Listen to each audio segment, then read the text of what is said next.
Welcome back to the GSMC Dead Ball Sports Podcast hosted by GSMC Sports Network.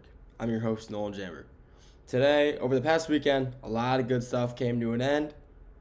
Dwight Howard's Hall of Fame career, Women's March Madness. We got new stuff coming up. Draft class for NFL, running backs and quarterbacks we're talking about, and we're going to talk about Men's March Madness, which ends tonight.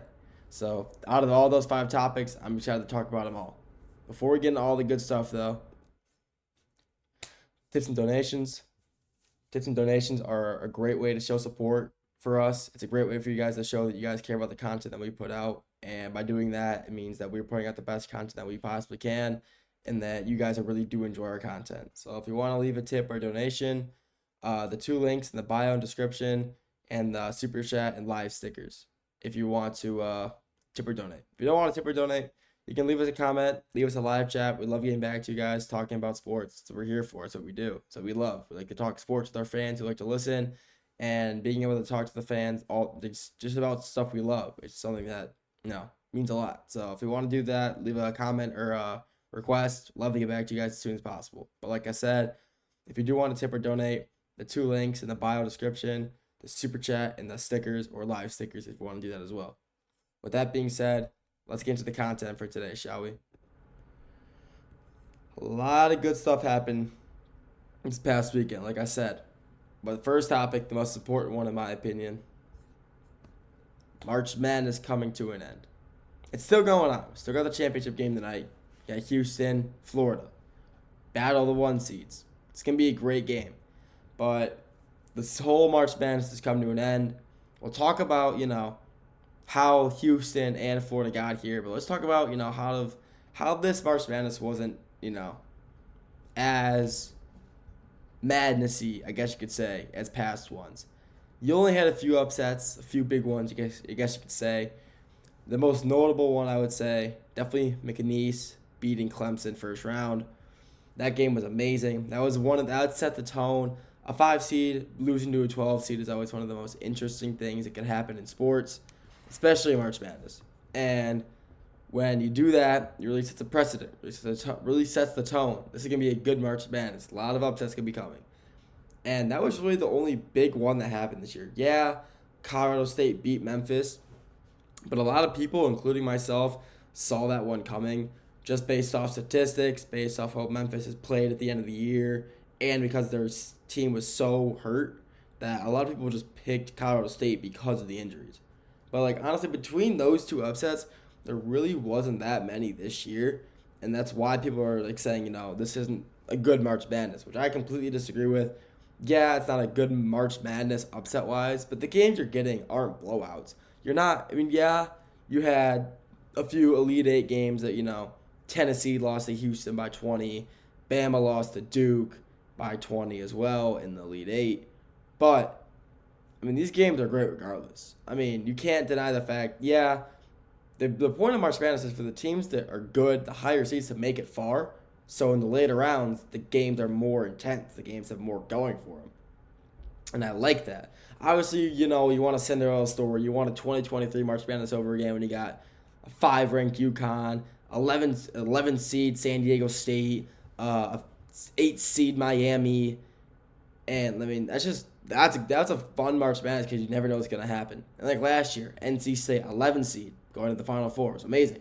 But this year, regardless of, the little upsets, it was still a great March Madness regardless. The games were good.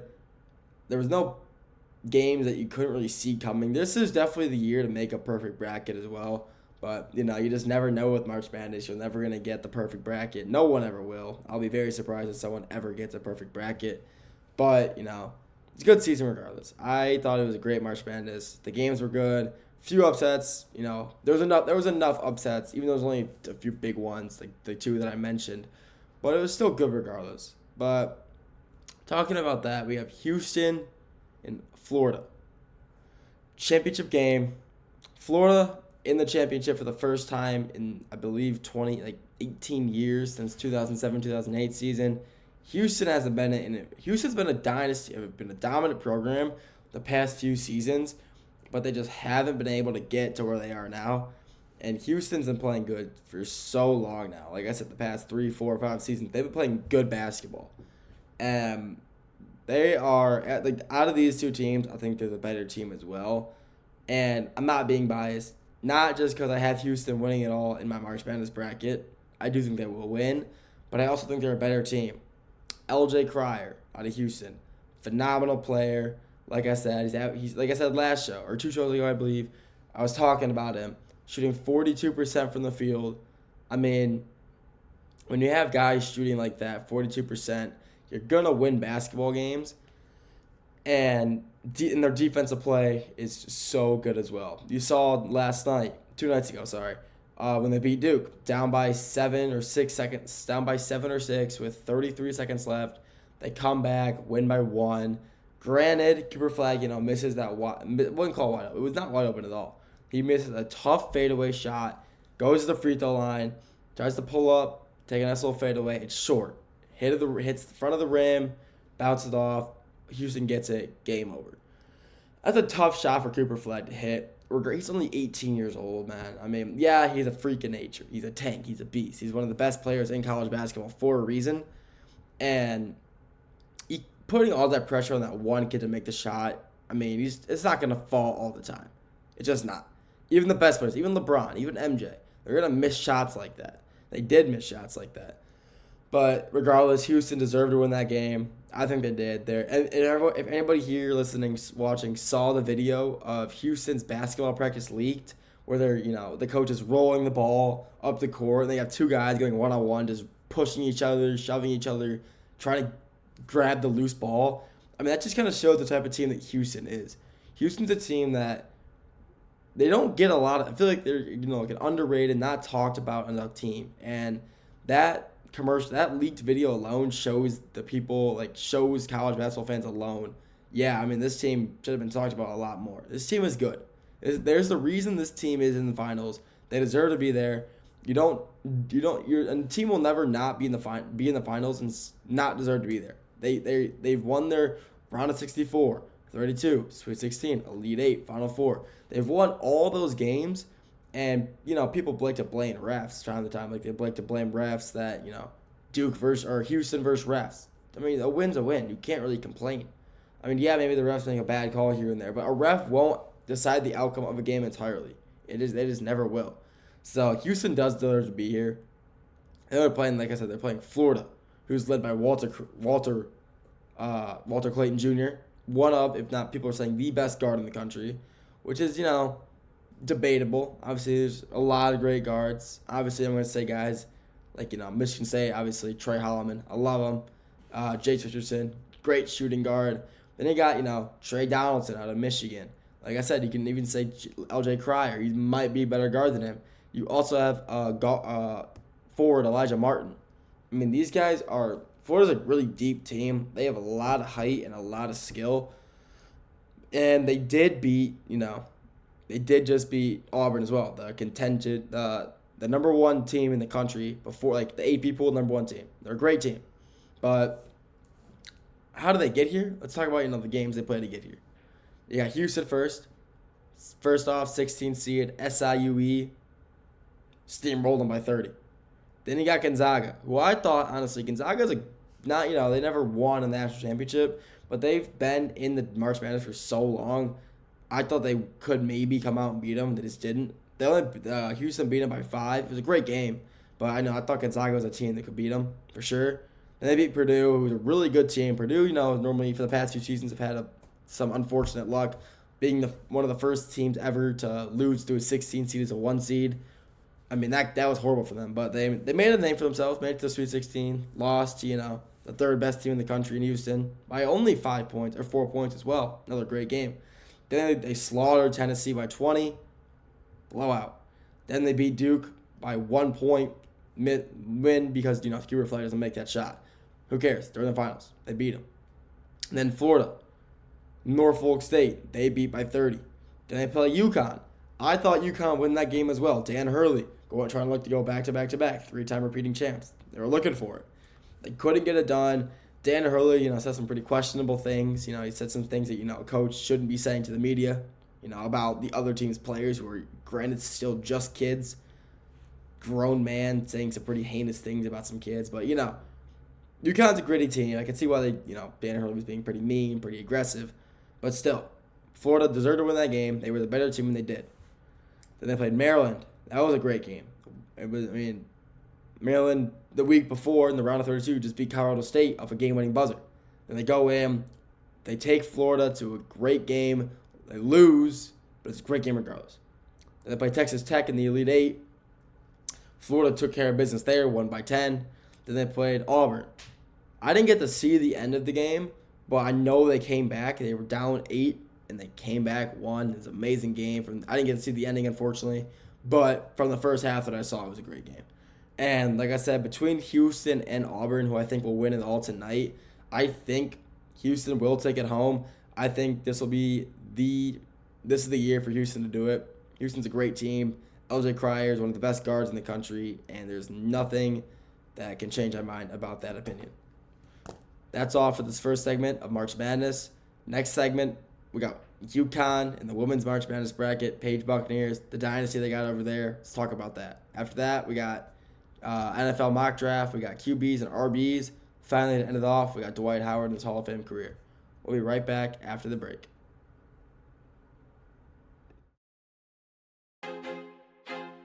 I feel like I'm losing my mind. Is everybody in the world blind? Please, Lord, give me a sign, a sign. I feel like I'm losing my mind. Is everybody in the world blind? Please, Lord, give me a sign, a sign. I wanna be the greatest. Everybody on the fake shit. I look around and feel like everybody is the fakest. I make this every day and I'm impatient, hoping one day I blow up from the basement. Statement, the top is so vacant. I don't hear shit that I think is amazing. Waiting for my day when I'm playing sold out shows for 1,000 faces. Hey, give me that crown, get in my way and to be put down. It ain't your place, all this my town. If I want that shit, then I'll get it right now. I'm losing it, the noose it fits, some losing shit, a stupid myth. You choose to live or choose to dip, you choose to fight or lose your grip and lose a gift. I feel like I'm losing my mind. Is everybody in the world blind? Please, Lord, give me a sign, a sign. I feel like I'm losing my mind. Is everybody in the world blind?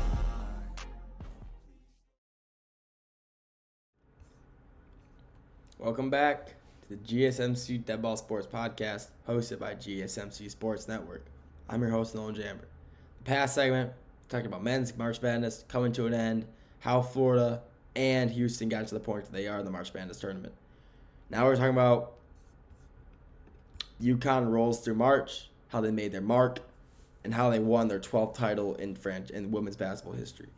Next two segments, we'll talk about NFL, the draft coming up, who to take. We'll talk about RBs in one segment, quarterbacks in the other. Final segment, we got Dwight Howard in his Hall of Fame career. Before we get into all that, though, we got tips and donations. Tips and donations are the best way that you guys can support us. If you guys care about the content that we put out, if you guys like it, feel free to tip or donate. It really means the world to us. It really means that the content that we put out is meaningful, that you guys enjoy it, and you guys continue to listen because the content we put out. And by donating and tipping, it just means the world to us. So if you want to, the two links in the bio and description, and you got super chat and stickers are another way to donate as well if you're in the live stream. If you want to leave a comment, leave a live chat. I would love for that to be the case as well. I love being able to talk to the fans, talk to the guys who listen. I mean, it's really great being able to talk to everybody who enjoys sports just as much as I do, just as much as the whole organization does. So if you want to do that, leave a comment, leave a chat. Would be more than helpful. I would just love to talk to you guys. So feel free to do that. And like I said, if you want to tip or donate, the link in the bio description or the super chat or stickers in the live stream. With that being said, let's talk about UConn and their roll through March Madness. Women's March Madness, sorry. Obviously, you can't go Women's March Madness without talking about Paige Buccaneers. Paige Buccaneers, a.k.a. Paige Buckets. One of the best women's college basketball players. The best this year. One of the best over the past few seasons. She was out her sophomore and most of the junior season with injuries. freshman season, first year in, she wins Player of the Year. As a freshman, her team doesn't make it to the Natty, unfortunately. But they do make it. They lose to South Carolina. This year, South Carolina versus UConn again. Got some bad blood between these schools now. These schools for women's college basketball are lethal. These two teams have been good. UConn is historic. South Carolina is now a team. It is now the new UConn, honestly. They're just dominant now. And, as they're making their way through March Madness, winning after winning after winning, they make it. They're playing South Carolina and San Antonio. And they roll through them. They beat them by 30 points. I mean, in the national championship game, you would think that UConn and South Carolina would be a closer game. But UConn has had other choice. They had something else going on. They're like, you know what? We're just going to show the country that we're the best team in the country. We're going to show everybody that we're the best team in the country and no one can beat us. And that's exactly what they did. They came in, they beat South Carolina 86-59, and it just wasn't close the entire game at all. No doubt about it. I mean, UConn was the best team in the country this season, but with them losing Paige, I think this UConn team will not be where they are right now next year. And I think they might take a drastic fall off just because of the losing of her. This program has just been so dominant in men's and women's the past 10, 15 years. And the men's, I wouldn't say fell off because they just won back-to-back 2 years ago. But, they lost a lot of their guys. A lot of their guys, entered the NBA draft. And especially with the girls as well. I mean, you're losing the best player in the country, Paige. And I'm not really sure about how many recruits they got. But, I mean, they've been a dominant team in the past. They've been a dynasty, like the Patriots, the past 10, 15, 10, 8 years. And this dynasty, all dynasties coming to an end.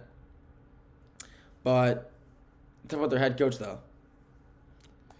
South Carolina's head coach first, actually. Talk about Dawn Staley. I mean, what she did with South Carolina the past few seasons is remarkable. She comes in, and I believe it was 2021, doesn't do too hot. Second season there, she beats UConn in the national championship game. She beats UConn almost in their prime. This is prime powerhouse UConn. Rolls in the second season as head coach and just rolls through them. Beat them by 15, 20 points. And that really set the tone. That really set the dynasty up for success. And that's exactly what she did. She comes in, gets these big-name recruits, gets all this WNBA talent. I mean, they just had 2 players drafted last year in the first 10 picks. I mean, South Carolina's, they're here to stay for women's basketball, and they mean business. And this is the team that I can definitely see winning next year, and maybe again the year after that if Dawn stays. Which I think she has no reason to leave. She already has one under her belt in the first 2 seasons, and she's had great success over the past 5 seasons she's been there, 4 seasons. I mean, she has no reason to leave, and this South Carolina team is going to be insanely good. They still are good, so they will be as good for the next. They're going to be the next UConn. They're going to be the next powerhouse. Let's just say it like that. They'll be the next powerhouse team in the women's college basketball, and it's going to be pretty rough for anybody to beat them coming forward, honestly. But let's go back to UConn, their head coach, whose last name I cannot pronounce. I'm sorry. Gino Arimia.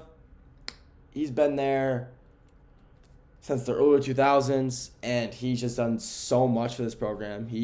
Of the 12 national championships that UConn Huskies have, the ladies, he's responsible for about half of those. He's brought so many titles to this team. He has, like I said, the 12 titles that UConn has for women's. He is probably about 6, which is actually nuts to think about. They were so dominant in that 2010s era, and they still are. I mean, they're just you don't just win. Like I said in the last segment, you don't just win a national championship or get to a national championship because luck or anything like that. You get there because of how good you are as a team, and as the coaching. The coaching is a huge part of how teams get to where they are. And what Gino has done the past 10, 15 years is remarkable. He's one of the best coaches of all time. And people are saying he might retire now. He's left a stepping stone. He's one of the best women's college basketball coaches of all time. And the new assistant coach, she's going to step up and take the role there. And I could totally see that happening just because The head coach obviously does a lot for an organization. He's the reason they do so good. But you can't do it all without assistant coaches, and she's been with his side. I forget her name, but the new potential new head coach, the current assistant coach, one of the main ones, has been with him the entire time, and she still wants to stay and coach. So if he retires or leaves, she'll step up, and I think she can bring a new light and continue to shine the light of UConn women's basketball to bring it back and lead it back to another championship run, another championship, a few more. I mean, this team is going to be UConn. I mean, obviously, they're UConn. They always pull in recruits. They always pull in some of the best players. So they're going to keep being good the next few seasons as well. Regardless of how good South Carolina is, UConn will still be there to play with them. But something I do want to talk about as well is how dominant the 2020 women's high school women's class was. Out of the 5 girls who were in the top 5, 4 of them won rings. That's kind of nuts to think about. The only person who didn't was Caitlin Clark. Obviously Paige, and got Angel Reese last year, and then there's the 2 girls out of South Carolina who got drafted last year. I don't remember their names, but they were insanely good in high school, and those 4 out of the top 5 players in high school from 2020 from that class won rings, and that's kind of nuts to think about. Obviously, the best players are going to go to the best schools and win rings, but when you got multiple schools winning rings like that, UConn, LSU, South Carolina, it just shows how good the dynasties are, and it just shows how good the players they attract. And it doesn't matter if they're losing coaches or losing players, they're going to keep attracting the best of the best, and they're going to keep being dominant, which is, it's going to be exciting to see what both these teams have in store for the next few years, how they'll play, how UConn will play, how South Carolina will be. This is going to be a great few years of college basketball for women's and men's as well. It's exciting. This is the NIL era, the transfer portal era. It's going to be exciting to see what's going to happen, how coaches adapt, and, all that. Honestly, it's going to be exciting.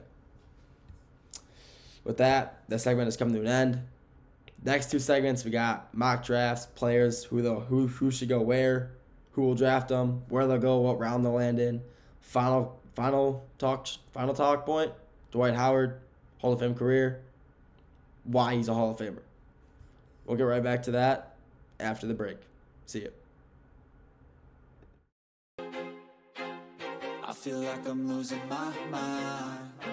Is everybody in the world blind?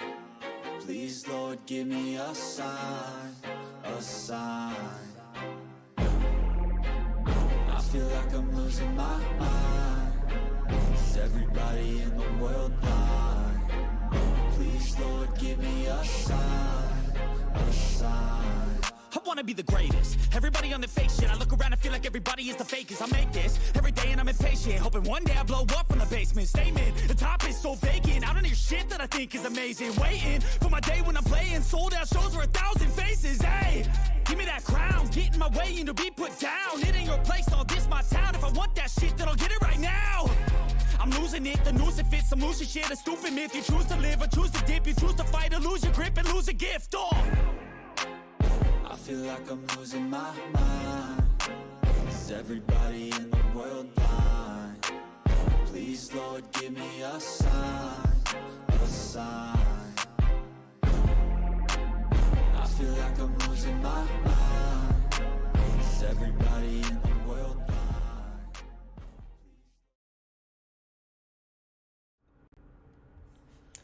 Welcome back to the GSMC Dead Ball Sports Podcast, hosted by GSMC Sports Network. I'm your host, Nolan Jamber. In the past 2 segments, we talked about women's March Madness and men's March Madness. Women's, how UConn's so dominant, and we'll see how they continue to play in the future. In the first segment, men's, how Florida and Houston got to the Natty, who they played, how they played, the players, how they're going to play. The next 2 segments, we got NFL running back draft class. The next segment, NFL QB draft class. To end it all off, Dwight Howard's Hall of Fame career. So let's get into the running backs, though. Let's get into, running backs. One of the most important positions on the football field, especially in the offense. But players who don't tend to last long in the NFL. Players, they just have such a high ball carry, such a high load of there's the high load guys. They don't last long. So who should really be drafted early? Where they should go? Who should draft them? I mean, let's just talk about that. So first off, I'm looking at ESPN's, with their power rankings, all that. But I'll read that and we'll say who I think is better. Some of the notable players. We got Ashton Jeanty at 1. That is you cannot debate that. Ashton Jeanty was the best running back in college football this year. I completely think so. You take Boise State, yeah, historically they had success, but not over the past few years, and taking them the first year in the 12-team playoff and taking them to the playoff as a 5 seed, I mean, that's nuts. Yeah, they lost to Penn State. Yeah, I didn't want to see them lose to Penn State. They did, which sucks. But Ashton Jeanty really proved himself that even against against probably the best run defense in the country, he still put up 110 yards and a touchdown. And people were calling that oh, this guy's a fraud. Penn State had the best, maybe the second best, maybe behind Ohio State, best run defense in the country, and you're putting up 110 yards and a touchdown. I mean, that's insane. I mean, if people would stat watch, stat watchers, they look at his stats alone and say, oh, look at he's putting up 300 yards or 200 yards against these Mountain West schools. Oh, he's obviously just farming off these lower tier schools. Well, I guess you could say that. But if you really watch this play, you would see he doesn't just kick it outside every time. He runs up the gut. He's not the quickest running back. He's a beast. He takes it up the middle and he just hits low and hard. He lowers his shoulder and he gets through defenses. He gets through the secondary. He can lower his shoulder into a linebacker, a Mike back, a strong safety, a free safety, and he will run them over and take them to the house. He is just a dominant running back, and there's a reason he should be the contentious first overall running back. Where he'll go in the draft, people are saying, which I agree with, he should not fall out of the top 10 running back wise, which is I completely agree. But I mean, it just kind of depends on what teams need him. I mean, what teams need a running back? Obviously, every team could use a running back. The Raiders could definitely use a running back. I think he could fall to the Raiders if, that happens to be. I think he falls to the Raiders. But, I mean, just a matter of what team really needs a running back, and that's who will take him. Second overall, according to ESPN. Whoops. Amarion Hampton out of North Carolina. You didn't really hear much about him this year because North Carolina wasn't the best team. But with Belichick coming in, they kind of made him, I know he didn't coach this year, but he got his name out there more. And people are starting to notice that this guy was a really good running back. They're starting to notice that this guy's a beast. I mean, he's fast. He's pretty small, but you don't need to be big. Height, not muscles. He's a tank. But he's just not tall. And that's the reason people don't think he'll go as high. But he's the second overall running back He's the second overall in this class for a reason. He's fast, he's big, but he's small, but he's muscular, and he can find open gaps. He's the opposite of Jeanty. Genty's a big power back. Hampton's a big, sweep, take it outside type of back. And when they both work, you can never have who cares? If he's fast, he gets outside, he's quick off his feet. Who cares? He's shifty. I mean, he makes plays. He can make, he makes defenders fall. He's a great running back. The next two, 3 and 4, Travion Henderson and Quinshawn Judkins. Sorry, I can totally botch his last name. I still can't say it. Both out of Ohio State. Ohio State continues to produce and recruit the best players in the country. I mean, you don't win the national championship and not have the best players, but it's just insane that there are 2 of the top 4 running backs, 3 and 4, are from Ohio State. It just shows how dominant this program has become. And they could possibly go back-to-back. But, I mean, Ohio State's just filthy. I mean, these guys tore up the postseason. They tore up the regular season. They only lost to Michigan. They had their loss to Michigan because of bad offensive play. Not from the running backs, but because from their offense, from their quarterback play. and their defense was just not playing the best either. But those running backs, even against Michigan and Penn State's elite run defenses, were still putting up 90 yards on split carries, putting up 90 yards each, maybe 85, 80. I mean, that's insane. I mean, that's just nuts. Then we got another Big Ten kid out of Iowa, Caleb Johnson, who I like a lot.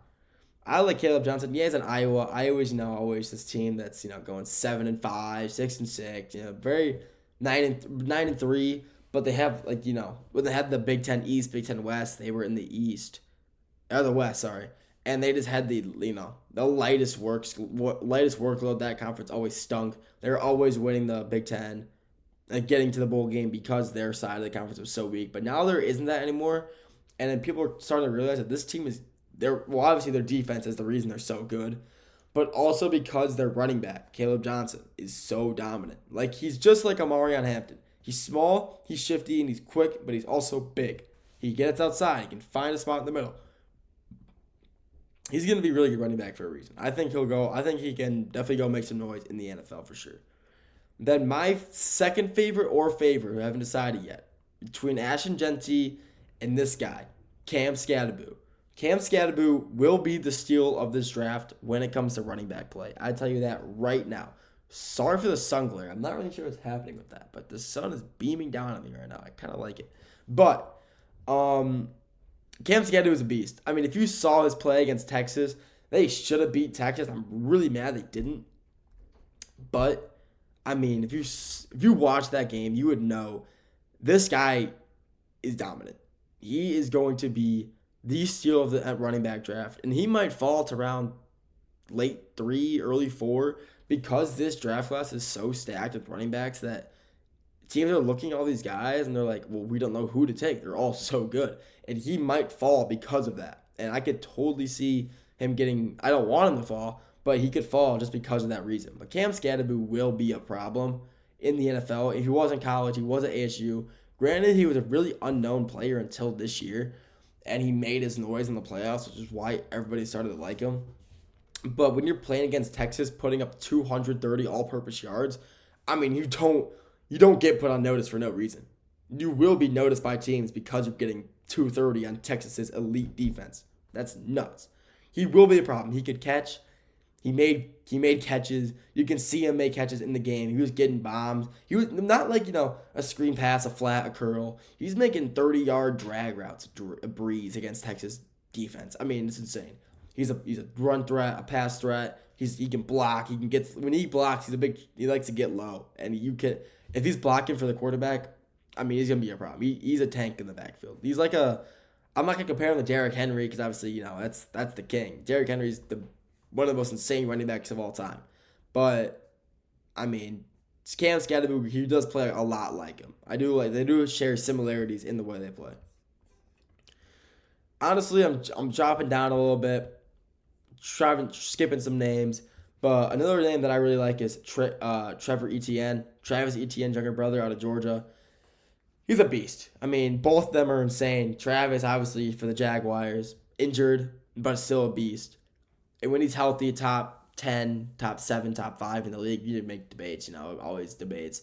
But easily I think he's a top 10, top 8 quarterback in the league when he's healthy. And Trevor plays a lot like him, too. Just runs. He's a big power runner. He gets his head down and he runs. He runs and he runs, and it works. And that's why Georgia's always so good. That's why they're so good this year. Their run offense was so powered behind him that they just, every time he touched the ball, positive game. Kept building for 3 or 4 yards, but getting those plays back to back, first down, move the chains. It is going to keep getting downfield. And Trevor Etienne plays a lot like his brother. Like I said earlier, he's going to be a problem in the NFL. Another guy who is dropped, I think should be a little higher, even though I'm a Michigan State fan, I can't deny the fact that Khalil Mulling out of Michigan, he had a great year. Donovan Edwards, obviously, is the cover of NCAA, all that. One of the best running backs last year. This year had a huge decline in production. Michigan wanted him to become a big power back, and he did that. It's exactly what they wanted him to do, and then he just didn't get any production at all, which was kind of weird. So then Khalil Mulling steps up, and he dominates. He took like some Blake Corum out of him, and he just dominated for Michigan's run game all year, especially towards the end of the season against Ohio State. great game there. Played good against Michigan State as well, unfortunately. But, I mean, he's a great running back. He's a good guy. He's a good player is what I mean. And for him being, 18th, 19th on the ESPN chart, that's kind of nuts. I think he could definitely be top. I think he's definitely 15 at least. I think he's better than Woody Marks, who's 17 at USC. Texas's Jaden Blue at 18. LaQuint Allen at Syracuse at 13. I mean, he's good as well. But I think Mullings is just better than at least the other guys below him who are at there's the top 30. He's 19. I think he's at least top 15.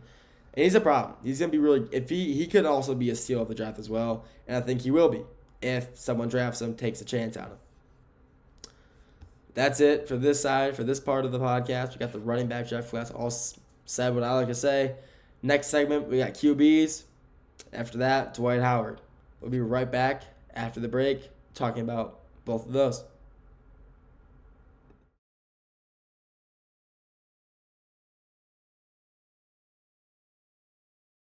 For the best and latest podcasts available anywhere, go to the podcast app on your cell phone and type in GSMC to access free content-rich podcasts on health and wellness, book reviews, sports, entertainment, relationships, social media, movies, technology, finance, and even weird news. Subscribe and download the GSMC Podcast Network's family of shows, available everywhere podcasts are found.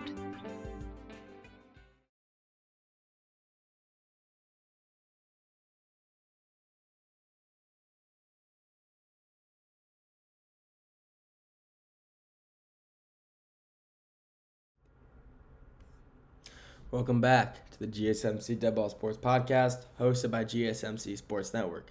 I'm your host, Nolan Jamber. Past 3 segments, we talked about running back class for this coming NFL draft, and then we talked about women's March Madness and men's March Madness as well. This segment, we're going back to the draft board. We're talking QBs this time. We're talking QBs. And there's just so many on the board this year. I'm looking at this list right now, and yeah, there's only 11, but none of these guys are bad. I see names that, some of them are kind of fun to just look at. Not funny, but, just a guy you just wouldn't see falling, I guess. Obviously we got, I'm gonna name all of them, and I'm gonna take my points on them, obviously. We got Cam Ward. Cam Ward's going to Tennessee. Cam Ward will be a Titan. There's just no doubt in my mind that he won't be in Tennessee.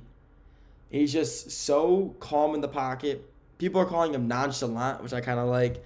But, he's just going to be so good. He is going to be a problem when he inevitably goes to Tennessee. I'm sorry, I got to fix this. Wow, this lighting is cool. Sorry about that. That was really bad. I didn't even notice it was like that. Whoopsie daisies. But, like I said, he's going to be a problem in Tennessee. He's calm in the pocket. He played good competition all year and lost to Georgia Tech. It's a pretty big upset, but still, they're a good team. Miami's a good team. He had some pretty good weapons around him. The problem is it wasn't the offense, it was the defense. The defense there in Miami just isn't good. They're just not an offensive. They're not a defensive heavy team. They're like USC. They don't get a good defense. They just won't win the national championship. But like I said, Cam Ward is a problem. He will be good in the NFL, and I'm excited to see what he brings. Then we got Shedeur Sanders. If the Browns were smart, they would take him, but they might take Abdul Carter because, side with Myles Garrett, it's going to be a lethal duo. But I think the Browns should take Shedeur Sanders. He's good. People are questioning his ability to play. People think he's too cocky, which is fair enough. But still, who cares? He's got mojo. He's filthy. He takes a team. He takes a team that was 2 years ago, won 3 or 4 games.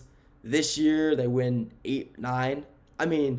That's double your wins with the same quarterback. That just shows improvement. You can see that he's improving under obviously his dad coaching him, but still, that just shows insane improvement and that he will only be able to get better through the NFL. So He should go number 2 to the Browns, which I wouldn't be opposed of.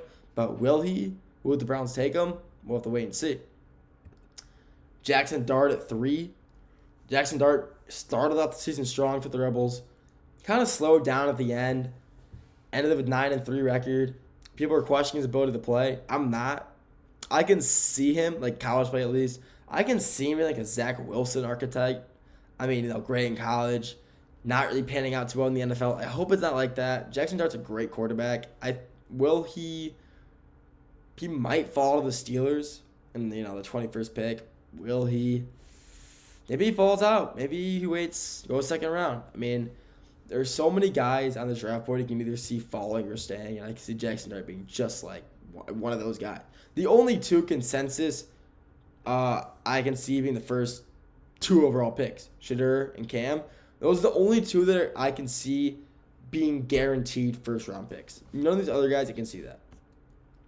We got Milroe out of Bama, who I think will be the last quarterback picked off the board if he is picked. He just had such a huge fall off this year. I mean, his passing play is horrible. You saw his pro day; it's just not good. He's a good runner. You need like an option quarterback. He's your guy. But if you want to throw a pass, I'm not really sure. I mean, I wouldn't stick with him. Me personally, I just wouldn't.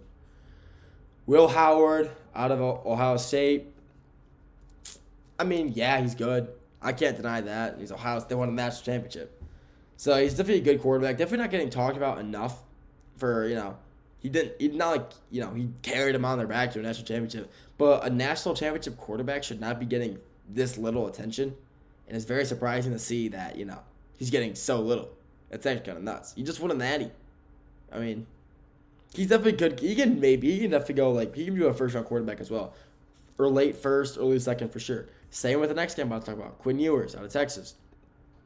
People are questioning. The reason I see him falling because he can't win a big one. He can't. Not like the big game. He doesn't play well in the spotlight, I guess I'll say.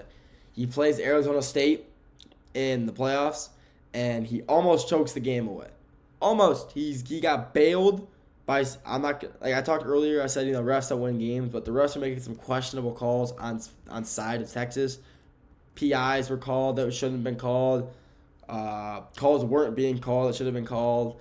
But you don't make it to the playoffs and not win a game. And win a game, just by being mediocre.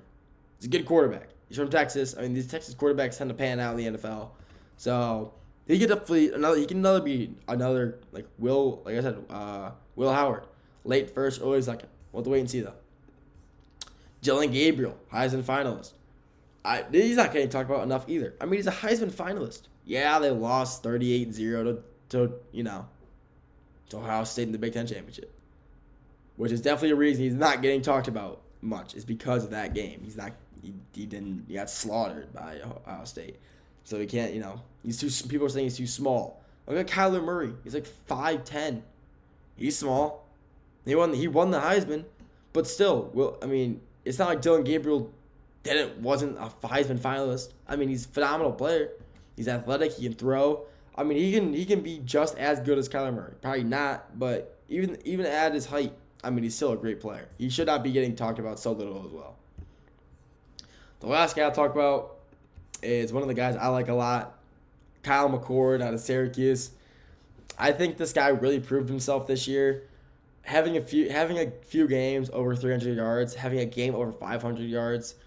College football, that's insane. Even the NFL, that's insane. For a single game, college is definitely more impressive. Having a 500-yard game, he had a few picks, but he had more touchdowns than picks, and they won the game, so you can't really hate that. But still, 500 yards in a game. And he's from what you can see on social media, he's a good guy. He's a guy that people like to have around him on a team. He's a funny dude. He's got a good locker room presence, and people like him a lot. So I could definitely see him being another definitely not a first-round pick, but a late second, early third-round pick. And I would love to see that happen for him because I think he's a good quarterback. I think he's a good future in the NFL if he does get picked for whatever team, needs him. That's all I got for this segment. The final segment, like I've been talking about, Dwight Howard, Hall of Fame career, finally got inducted. We'll talk about it. I'll see you guys back after the break.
Welcome back to the GSMC Dead Ball Sports Podcast, hosted by GSMC Sports Network.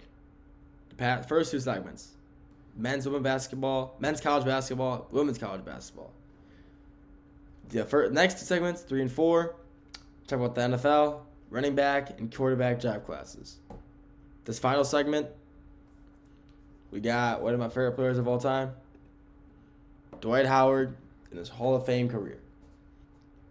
On Friday, it was announced that Dwight Howard would be being inducted into the 2025 Hall of Fame for basketball. And all I had to think about that was it was only a matter of time. Dwight Howard is one of the best rim protectors in NBA history. It's great. Superman. It's Superman. He can dunk. He can jump high with his. He's great. Like I said, one of the best rim and shot protectors in the game of all time. Yeah, he's got that one championship with LA 2020. People are calling it, a fraudulent championship. That's the only reason he made it. I think even if he didn't win that championship, he still would have made it. Like Carmelo Anthony, like I had talked about a few days ago.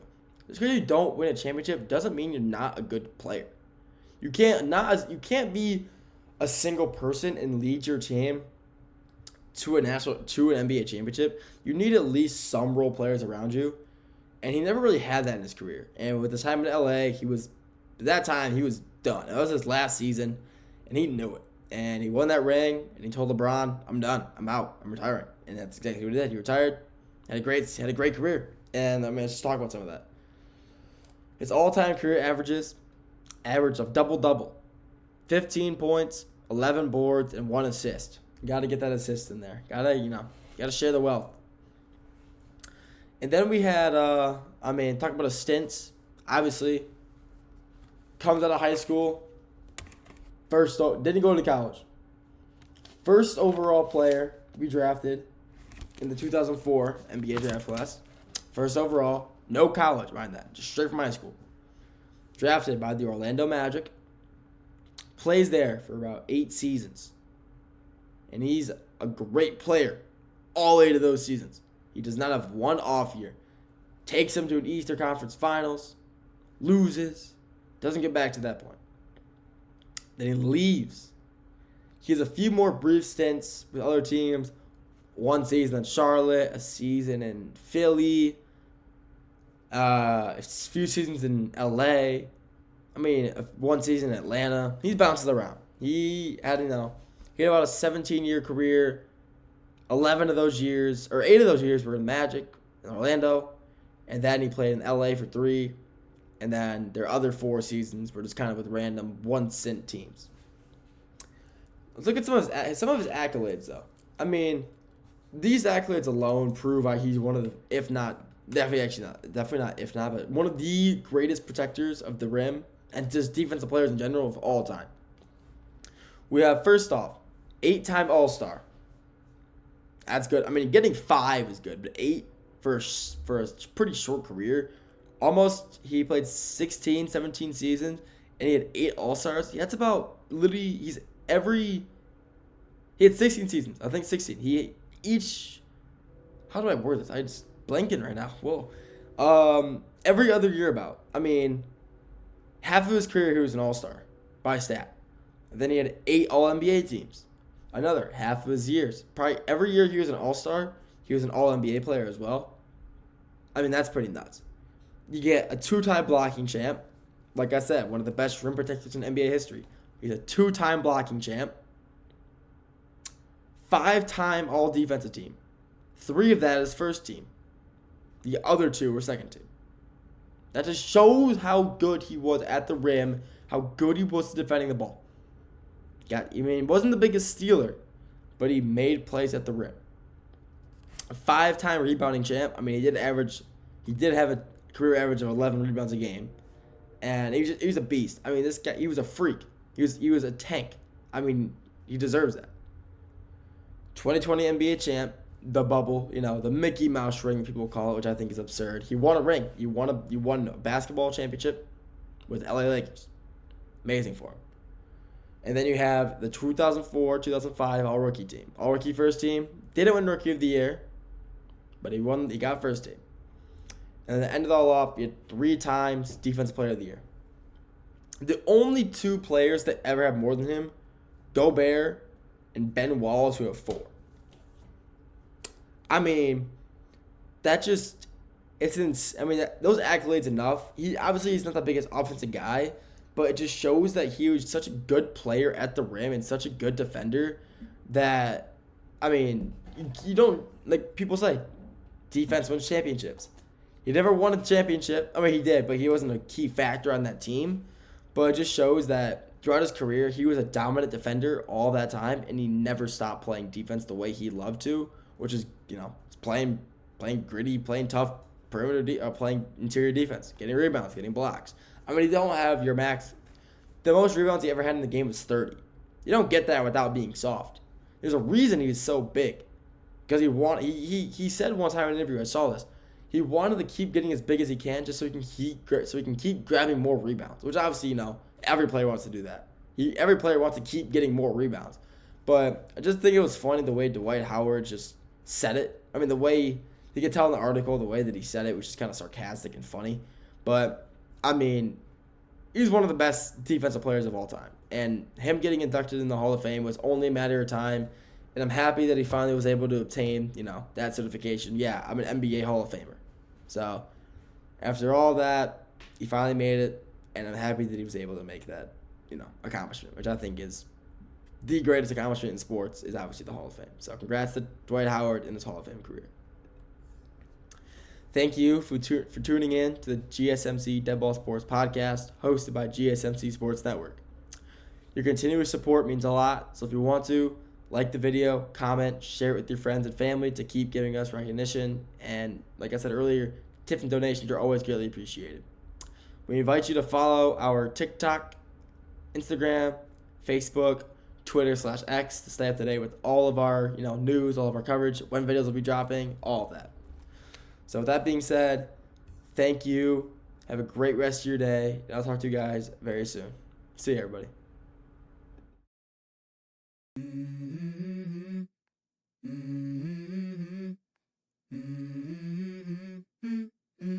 Let's go. I wake up to a little bit of drool on my pillow, feel like it's gonna be a bad day. Yeah, I'm tired of shit, and the coffee ain't hit yet, damn, ain't that great. I don't wanna go to